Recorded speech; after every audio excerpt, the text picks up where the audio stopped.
Kiki Classic Rock. So if there is one event that I always refer to, it's Live Aid. I mean, I wish that I was there. I do. I think about it and I wish that I could have possibly been there. Most of us remember this amazing event that happened on July 13th of 1985 in Philadelphia at John F. Kennedy Stadium and simultaneously at Wembley Stadium in London. Just what a day that had to be for everybody. Bob Geldof and Midge Ure put together this incredible event to help make more money for the famine that was happening in Ethiopia. And they did raise tons of money. Over 161,000 people combined attended both events, and millions of people around the world watch it on the telly. Now, before the Live Aid release, remember the single, Do They Know It's Christmas? It was recorded in one day with all kinds of artists, and that day was November 25th of 1984. The single was done to also help get funds for famine in Ethiopia. And this single is what happened and precipitated the Live Aid event. George Michael, Boy George, Jody Watley, love her, Sting, and so many other artists were part of the Do They Know It's Christmas single. The same premise was done for Live Aid. Got a whole bunch of amazing artists together and put that incredible event on for everyone. You know, again, tons of amazing artists, lots of money, about $127 million was raised. Great cause, great show, amazing. Now, our generation remembers Queen and the Radio Gaga performance. That was the huge highlight, I think, of Live Aid, as Freddie Mercury had the world singing in unison. Ayo, ayo, right? Yeah, go and watch Bohemian Rhapsody again.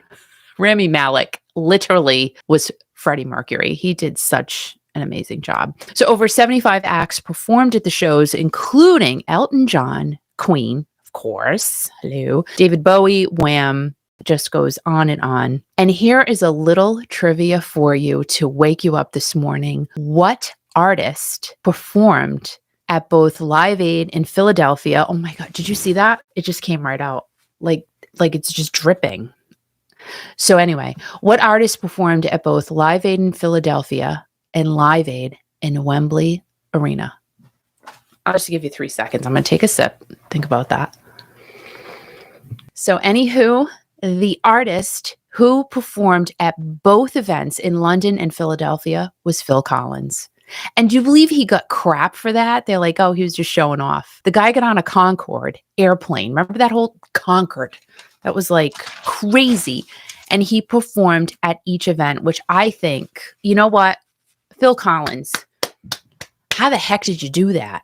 How the heck did he do that? But he did it. Rod Stewart, however, did not perform at Live Aid, which, you know what? You think about it and you go, I would think he would be there because he was huge at that time. His big single was Some Guys Have All the Luck. Remember that song?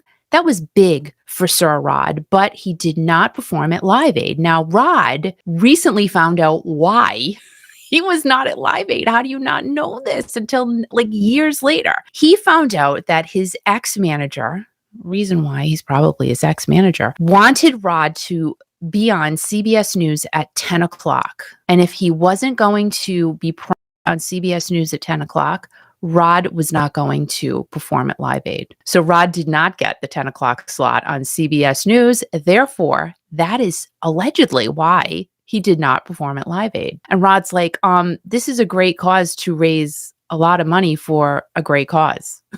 And I can't imagine just finding that out right now. But he did. And this is why I personally don't have a manager, because my God, I can't. If I were to find out Steve Perry called my manager and said, I want to talk to Kiki.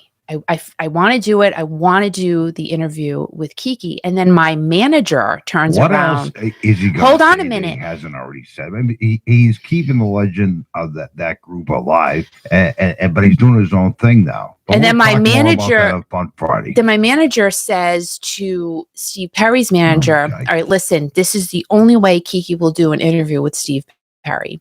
No, she will do an interview with Steve Perry. Can you please be quiet? No, the only way he's going to do an interview is if he pays for it. I'm not going to do an interview with him.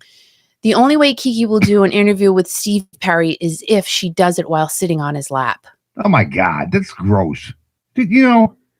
And then Steve Perry's manager says, no, he's not going to allow that. And then my manager says, okay, no interview then. Now, how would I live with myself if I knew that my manager said no because I couldn't do an interview from Steve Perry's lap? How would I feel today if I knew that happened? Terrible.